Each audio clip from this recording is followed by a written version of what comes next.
Hey, Michelle LLC here. Hope you're awesome. I am really excited to be bringing you such an exciting topic today.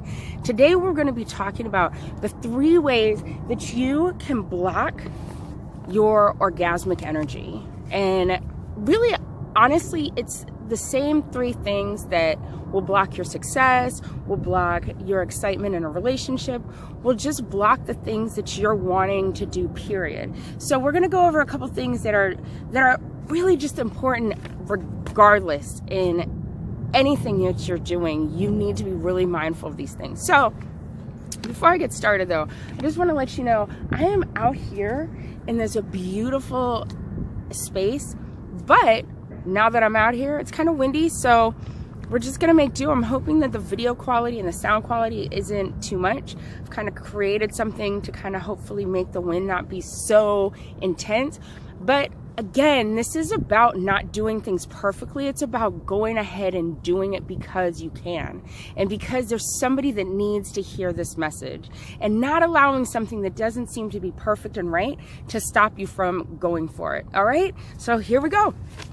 So I really wanted to just look at the whole aspect of orgasmic energy, which I already talked about in the last video if you saw it, about it's the highest level of vibration that you can be on. And this is the space where you are truly connected to the spirit within yourself. And when you're orgasmic living, or you're living orgasmically, then that means your energy and all things, body, spirit, and mind, are at their highest level of vibration, or at least you're working towards that and you're trying to maintain something within your life where you're intentionally making those decisions to be in that space. So, what are 3 things that can derail your success in orgasmic living?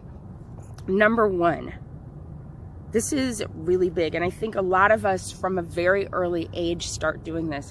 It's a lot of the negative emotions that we're carrying around. Whether somebody does something to us, whether somebody says something to us, whether we don't get our way, whether we feel or think about certain things, we have a negative spin on things. We're quick to complain. We're constantly looking for the person who's at fault or the things that are not going right in our life. That negative energy, that negative investment and commitment to your life is what is blocking your highest level of vibration, or you even elevating to another space. Because of the fact is, the negativity is like a weight around your ankle. It's going to pull you down. It is also going to draw in the things that you're saying you don't want, because you're asking for those things, because that is what you're literally investing in. That's the record you're playing, the music that you're allowing to get in your experience. So when I say that, I mean like when you wake up in the morning, you're like, oh, I don't want to go to work, or this kid is just driving me crazy, or this person in my life is doing this. It's all these things outside of you a lot of times that we think are causing these negative emotions, but the reality is you haven't taken the time to go inside and spend time with you and be like, I'm so excited to be in this moment where I'm waking up. Yay, thank you, thank you, thank you, thank you, thank you. Thank you for this wonderful space that I'm in. Thank you for these things. Even in the worst scenarios, sometimes there's something to be grateful for. And that takes work to get in that, where you're thinking about the powerful things, where you start feeling the powerful things, and you're putting your emotions to something positive in everything that takes place. I recently was in a pretty traumatic car accident where a man stepped in front of my car. And yes, I had some emotional stress and pain around that. There was some negative things that came from that. But in those moments, I looked for what was positive. I looked for the outline, silver lining or gold lining. I look for the good. I look for a way to process and love. And that's with everything. If you have a feeling that is negative, asking yourself, where did that come from? And then putting love on it. Those feelings, those thoughts, you know what? I don't have to feel this way. I don't have to think this. I can change this. I can control what I'm doing. And that is a huge thing. So that's the first thing. Negative emotions, your feelings and thoughts being intentionally positive and not ooh-hoo-hoo, but really like, I want to feel good about this. Let me find the things that I can celebrate instead of complain about.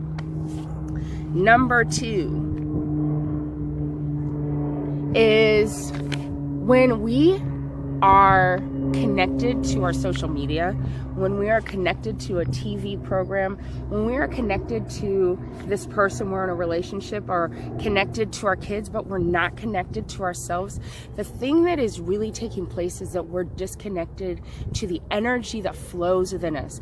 God, infinite intelligence, source energy, Allah, Buddha, whatever it is that you use as your vehicle to your spiritual growth, that is what you need to be connected to. That is what you need to be spending time with, within yourself, whether it's motivating yourself to have meditation in the morning or writing, but there needs to be a conversation within you, to the space within you that is powerful and that is doing powerful things. If we are constantly outside of ourselves, waiting for validation and waiting for people to tell us we can move forward, or that's a good idea, or this is the right way to do it, then every time we are waiting for something outside of ourselves, we are telling what is within it's not important.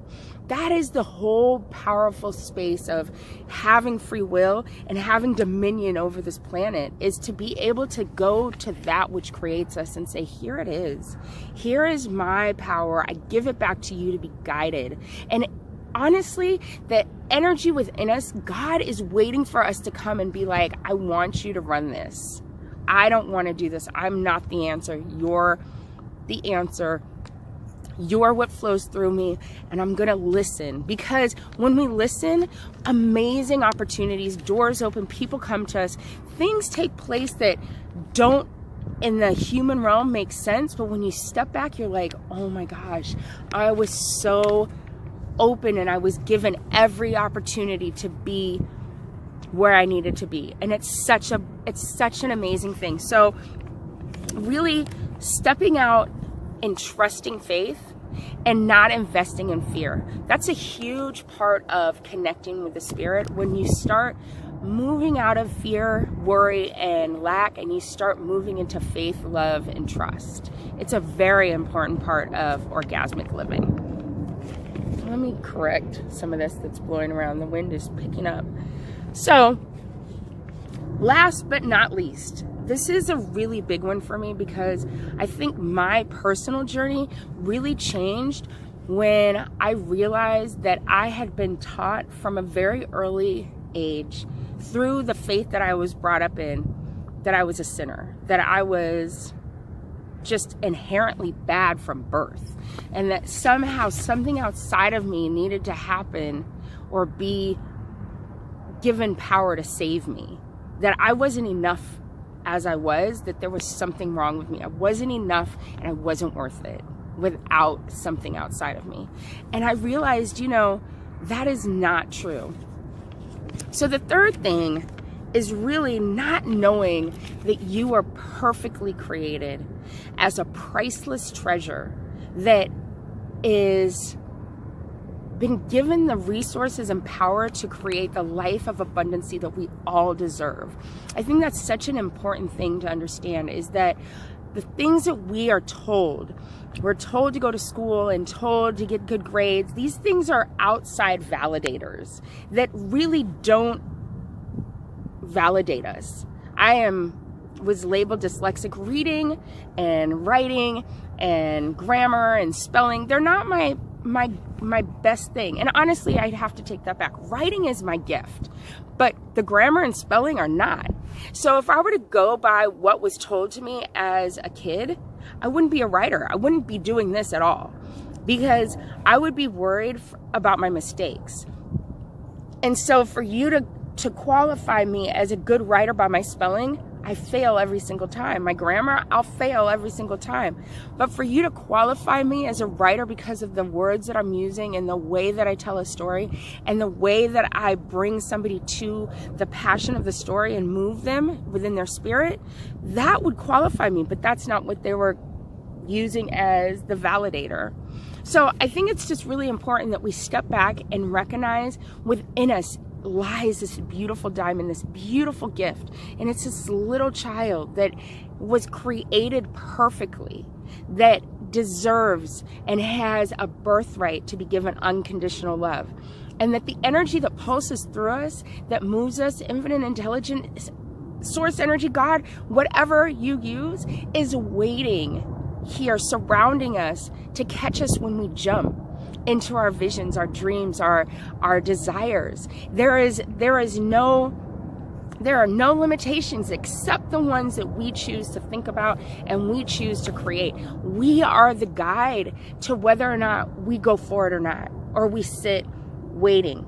It's another place where trust and faith are really important in love, because if we go in and we find that special space within us and we choose to trust it and we choose to love it, the world is endless in terms of all the possibilities that are waiting for us. We are literally 100% potential waiting to be turned into results. So that is it. The 3 things that I think are most important that can derail you from living orgasmically and really cultivating that orgasmic energy.